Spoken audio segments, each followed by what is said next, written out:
Hello, everyone, and welcome back to our 9-month Ultimate World Cruise adventure. And today we're in Okinawa, Japan, where we experience some sobering World War II history.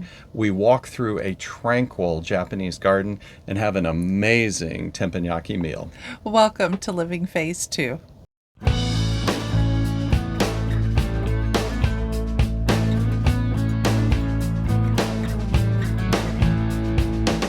Hi, I'm Mike, And I'm Nancy, and we're empty nesters striving to live life to the and fullest. we're living that full life aboard Royal Caribbean's 9-month Ultimate World Cruise on Serenade of the Well, Seas. we sure are, Mike, and today we're in Okinawa, Japan, and this was quite a day, quite a busy day with lots to see and do. And our ship docked. We had a nice, easy port to get around in. Some of these ports have been wonderful here lately. Right, taxis pulled up right up outside. They also Yes. had some shuttles that we could have paid to go in, but frankly, the taxis are amazing in Japan. Right. And that's what we did. We decided that we had done enough research that we kind of felt like we knew where we were going. We were comfortable with the places we wanted to go to. So, us and two of our friends came with us. We just got a cab and we went to our first destination. But let me give you a pro tip here first, friends. So Japan does not have Uber. That is not an option for you. They don't have like the third party. They don't allow ride share is what it is. But there is an app you can install on your phone. It's called Go, just Go, and then you can hail your taxi and mark a pin in it. So just basically the same way that you would use Uber, you would use this Go app, but it calls a taxi. And really the taxis are very fair and they're They're legitimate. They're honest. honest. Yes. Yeah. Yeah, So and it worked really well. So, it did. to give you an example, we took a taxi to our first destination, which is the Japanese Naval Headquarters site, and it was about a 35-minute taxi ride from the port.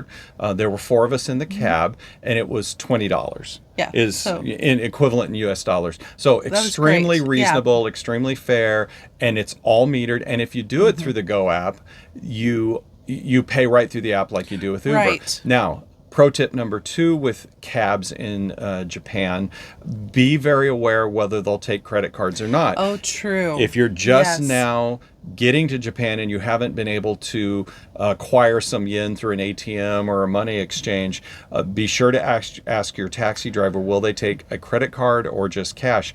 Japan is a very cash-based society, so you just want to make sure that you can pay for your cab, when you get it. So watch for Right. that. Well, as we mentioned, we took a cab to the Japanese Naval Headquarters from World War II, and this site, what they did, they dug a couple of kilometers worth of tunnels under a large hill, and they used that to hold out when the Allied forces were then attacking Okinawa to start their assault on Japan. And as we mentioned, and you saw in the map at the beginning, Okinawa, Japan is quite a ways south. It's in a small chain of islands on the very tail of Japan. So it was really the stepping stones that the Allied used to start their advance on Japan toward the end of World War II.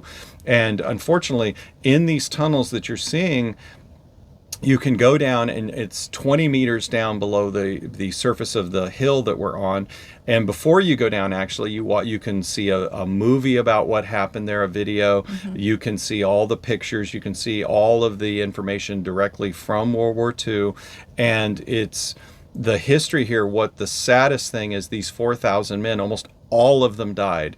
A large portion of them actually even committed suicide when the Allies had advanced to the point where they realized that they were not going to win this battle, and that was seen as a more honorable way out, than getting captured by the Allies. So, again, this was a very sobering piece of World War II history. I think it's very important, though, to still visit and to understand sites like this, because we need to always be reminded how terrible of a thing war is. We don't want to ever have to go into that situation. Now, we, of course, understand that, like in World War II, there was the inevitability of the involvement of the United States and what happened there. War can sometimes be a necessary thing, but it's also a very terrible thing. But we toured those tunnels.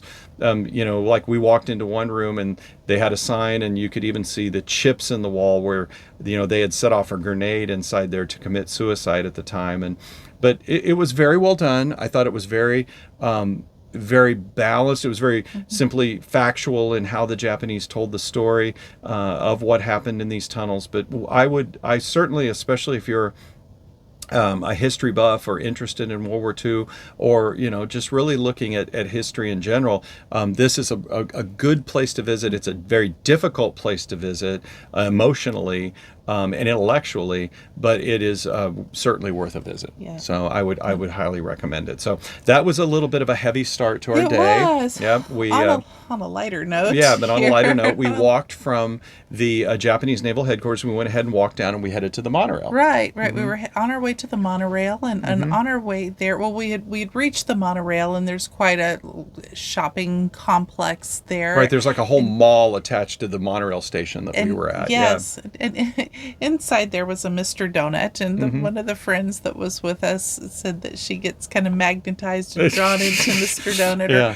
she misses having that in the United States. Right, so, and they have a daughter that lived here in Japan for 4 years, and so they had been to Mr. Donut here. So we're like, listen, let's just sit and have a coffee and a donut after that little bit of a heavy start we had to the day, and we did. It was very good. And so they had a green tea donut that was like almost like a beaded bracelet that is really what it looked like, but it was quite tasty. It was filling in each of the little balls of the bracelet. Yeah. So we tried some, and again, it was absolutely excellent. They're always very helpful. In fact, they had an English menu, or they also have menus that you can just point and say, okay, this is what I'll have. And so that helps. it helps a lot, right? No, that was a nice stop to sit and actually have even a little discussion after the stop we had before, and to kind of, reset ourselves and get going again. So. Well, after our Mr. Donut break, we went down to Fukushu-en Park. Yes, we did. So this was a beautiful park. It looks very old, but it was really only built about 20 years ago. There's shrines, sculptures, a beautiful waterfall. Just almost it's very zen, very meditative. The waterfall, you could climb up to the top. There's a tower. You could climb up to the top of the tower. You could also go behind the waterfall and get your picture taken. So it was charming. There was also a big koi pond there. You get to feed the fish. There was a little machine where you could drop a coin in, and you'd get fish food out, and then those fish were hungry. It was like boiling water when you threw your fish food in. They were really crazy. Hungry.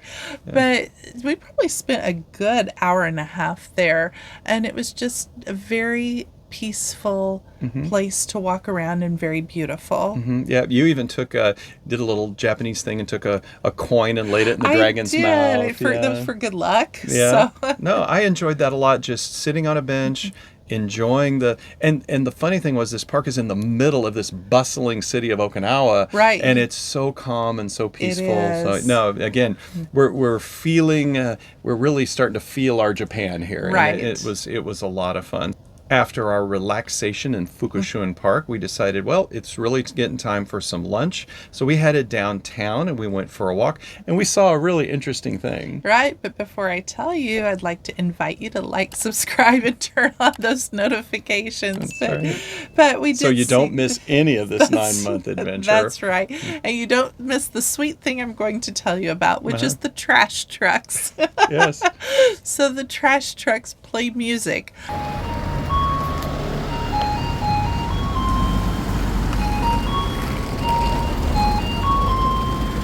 Kind of like, and if you can imagine, an ice cream truck.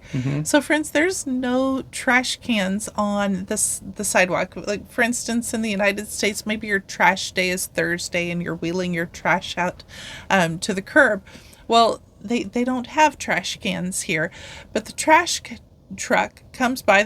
I'm sure it has to have a schedule, and people hear the music that the trash truck is playing, and they come out of their homes or apartments with carrying their trash and give it to the trash man to throw into the truck. Right. So that way the cans aren't taking up room on the street, anything like that. And it's just the ice cream man version of a trash truck. It was Those are the fascinating. little cultural things that we love seeing and Yeah. love learning about. So, well, after the trash truck, we walked on downtown, and we were trying to find a place to eat, and we found a teppanyaki place. We did. Now, okay, I'm going to tell you this is probably the best teppanyaki that I think we have ever had. I would agree. Started out with a soup. It wasn't your traditional just miso soup. It was in a big black cauldron, like a big witch's black wrought iron cauldron, and that they would ladle the soup out of. But it was rich and creamy and mushroomy. It was almost like a lobster bisque or some kind of shellfish bisque. Yeah, it was so good. It was really quite delicious. But even the teppanyaki that they were cooking right there on the plate right in front of you, your table there.